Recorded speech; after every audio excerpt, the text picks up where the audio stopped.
फिर जो है किसी ये खूब पड़ताल की इन्होंने, अफसरों से की, इधर की उधर की, मेरे गांव में ढूंढा, रिश्तेदारों से पूछा, सबसे पूछा इन्होंने, व्यापारियों से पूछा, जितने लोगों को लाइसेंस दिए गए थे सबसे पूछा, भाई किसी ने पैसे दिए? सबने ऑन रिकॉर्ड कहा जी कोई नहीं दिए, ना किसी ने मांगे ना किसी ने दिए, सबने ऑन रिकॉर्ड कह रखा है एजेंसीज के स्टेटमेंट में। लेकिन बीजेपी उनके पीछे पड़ी हुई थी। मैं सर कस्टडी में रहा हूं, सीबीआई की कस्टडी में रहा हूं और ईडी की कस्टडी में रहा हूं, और जब मैं कस्टडी में बैठता था तो बेचारों के पास, अफसरों के पास भी पूछने के लिए तो कुछ होता नहीं था। 10-15 मिनट आधा घंटे बात करते थे, 24 घंटे कस्टडी में रखते थे, तो मेरे से गप्पे मारते थे, बताते थे। फिर धीरे धीरे वो खुलने लगे, बताने लगे क्या मामला है जी, क्यों हमें करना पड़ रहा है। बेचारे इज्जत भी करते थे, बोले जी थोड़ी सी हमारी भी घर में प्रॉब्लम है, बच्चों को समझ नहीं आ रहा कैसे पढ़ाएं, थोड़े उनके बारे में भी गाइड कर दो। मैं तो बैठ के उनके बच्चों के बारे में शिक्षा गाइड कर रहा था वहां बैठ के। लेकिन थोड़ी बहुत जो बात हुई उनसे, थोड़ी बहुत पूछताछ के नाम पे उन्होंने कुछ स्टेटमेंट लिए और जो बताया उन्होंने, लेकिन जब कॉन्फिडेंस में, मैं भी चौंक गया।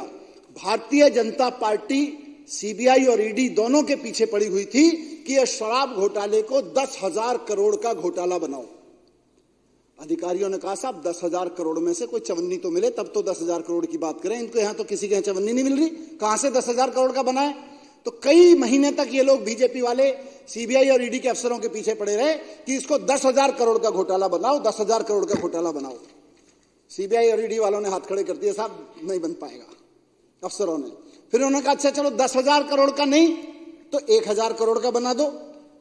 फिर उन्होंने कहा साहब 1 रुपया तो मिला होता, कोई चवन्नी तो मिली होती किसी के यहां से, नहीं मिल रही, वो जो वित्त मंत्री था उसी के घर से कुछ नहीं मिल रहा, कहीं से कुछ नहीं मिल रहा, कैसे 1,000 करोड़ का बना दें। तो फिर उन्होंने कहा अच्छा चलो ऐसा करो 100 करोड़ का बना दो। 10,000 करोड़ का नहीं बना, 1,000 करोड़ का नहीं बना, 100 करोड़ का नहीं बना। उस पर भी उन्होंने कह दिया साहब कुछ चवन्नी तो मिले, 1 रुपए का भी नहीं बना पा रहे हम तो फिर इन्होंने उनको जो भी किया होगा, डराया धमकाया होगा, जो भी किया होगा। फिर किसी को पकड़ा, इसको पकड़ा, उसको पकड़ा, इधर से पकड़ा, जेल में डाला, उसके ऊपर वही आरोप लगाए आतंकवादियों वाले, ड्रग माफिया वाले। तो जो आदमी 10-10, 12-12 बार कह चुका था साहब मेरे से तो मांगा नहीं, मेरे से तो किसी ने पूछा नहीं, मैंने तो किसी को दिया नहीं, उसके स्टेटमेंट है उन लोगों के।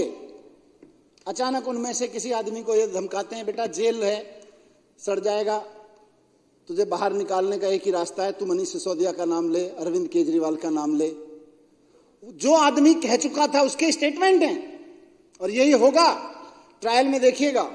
जिसके स्टेटमेंट हैं कि साहब मैं तो कभी मनीष जी से कभी कहीं मिला भी तो मेरी तो हिम्मत ही नहीं पड़ती थी उनसे बात करने की। जो आदमी रिटर्न में स्टेटमेंट दे रहा है इन्वेस्टिगेशन में कि मैं तो कभी मनीष जी से मिलता था, मेरी तो हिम्मत ही नहीं पड़ती थी बात करने की, उसको जेल में डाला। 6 महीने बाद उससे एक स्टेटमेंट लिया मेरे खिलाफ, कुछ उससे बुलवाया, मुझको उठा के अंदर जेल में डाल दिया। जब मेरी बेल का मैटर ऑनरेबल सुप्रीम कोर्ट में पहुंचा, ऑनरेबल सुप्रीम कोर्ट ने ऐसे ही इनकी हरकतों के कारण कहा था कि तुम जो ये कानून के सबूत लेके आए हो, जो सो कॉल्ड तुम्हारे सबूत हैं, 2 क्वेश्चन में फ्लैट हो जाएंगे तुम्हारे सबूत। ये बात सारे अखबारों में फ्रंट पेज पे छपी थी जब मैं जेल में था। 2 क्वेश्चन में फ्लैट हो जाएंगे तुम्हारे सारे सबूत, ये ऑनरेबल सुप्रीम कोर्ट ने कहा है। ये सबूत लाए हमारे खिलाफ, जिसको ऑनरेबल सुप्रीम कोर्ट ने कह दिया भाई 2 क्वेश्चन में फ्लैट हो जाएंगे जब ट्रायल में चलेगा तो।